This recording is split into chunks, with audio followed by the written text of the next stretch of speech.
Welcome to Movies Recap channel. Today I'll show you a 2013 American adventure comedy drama film directed, co-produced by and starring Ben Stiller and written by Steve Conrad. James Thurber's 1939 short story has been adapted for movie audiences twice. In 1947, Danny Kaye played the eponymous role in a version that stayed very loyal to Thurber's story. This 2013 version, starring Ben Stiller, took more liberties, but took its inspiration from Thurber's original concept. Don't forget to subscribe to the channel and enjoy watching.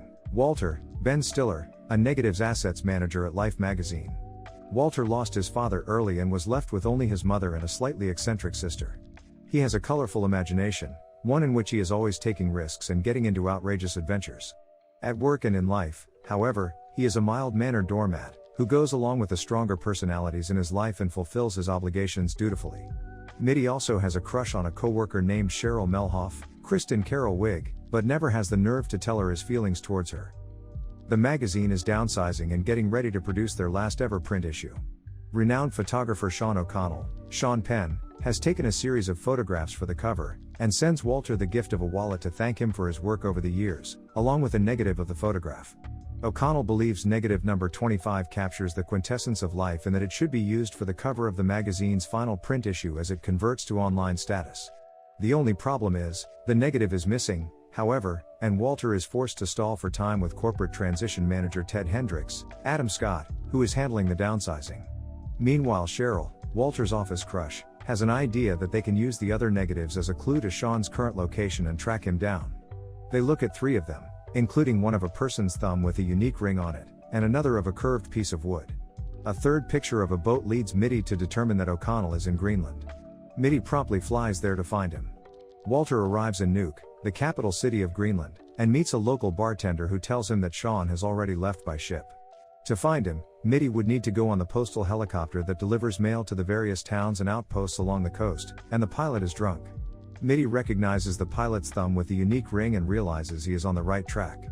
He at first declines to fly with the intoxicated pilot, but imagines Cheryl singing Space Oddity, gains a new confidence and boards the helicopter. Nearing the ship, Mitty learns the helicopter cannot land upon it.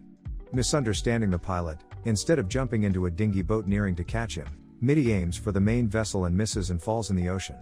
He splashes down into ice-cold, shark-infested waters, losing a box of ship-to-shore radio components before being brought aboard. Walter's timing is terrible yet again, as Sean has already left the boat. When the men on the boat give Walter some clementine cake that seems to be identical to the kind Walter's mother makes, Walter notices a travel itinerary on the wrapping of the cake. Sean is headed to Iceland to photograph the volcano Eyjafjallajökull. Great. What is Eyjafjallajökull? Eyjafjallajökull. Excuse me? Eyjafjallajökull. In Iceland, Mitty bikes to the volcano, and eventually gets a longboard from 2 Icelandic teenagers, which he uses to get to the local village of Skogar near the volcano. He spots Sean on a little plane flying close to the volcano mouth. As he goes to follow, the volcano erupts, and Walter has no choice but to flee, losing Sean yet again. He returns to New York. For failing to recover the negative, his first failure in a long career with the magazine, Mitty is fired by Hendricks. He learns that Cheryl, who was let go earlier, seems to have reconciled with her estranged husband. He leaves the Icelandic longboard on Cheryl's stoop as a gift for her son, Rich. Despondent, he goes to visit his mother, Shirley MacLaine, and throws the wallet that Sean gave him in the trash. Sitting on his mother's couch, he recognizes that her piano is actually the curved wood in one of Sean's negatives. His mother tells him that she has met Sean before, and that she told him all about it, but as usual Walter was too busy daydreaming about something else to listen to her.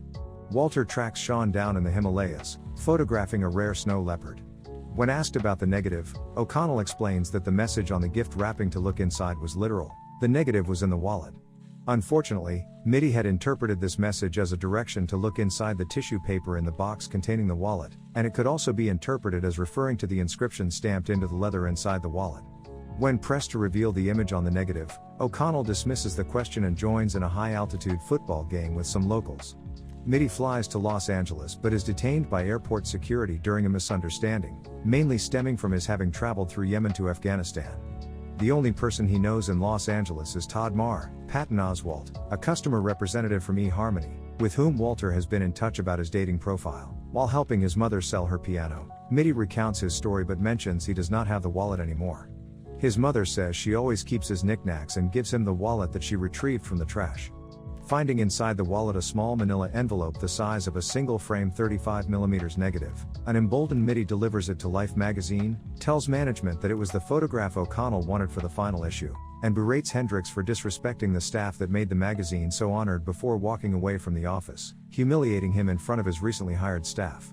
Mitty reunites with Cheryl, emboldens himself enough to tell her outright that he has been thinking about and inspired by her, and learns that Cheryl's ex-husband was only at her house to repair the refrigerator. Mitty tells Cheryl of his adventures and admits that he still does not know what negative number 25 shows. Mitty and Cheryl see the final issue of Life at a newsstand, with its cover dedicated to the staff. It is accompanied by the photograph from negative number 25, showing Mitty sitting outside of the Life building, examining a contact sheet. Mitty and Cheryl continue their walk down the street holding hands.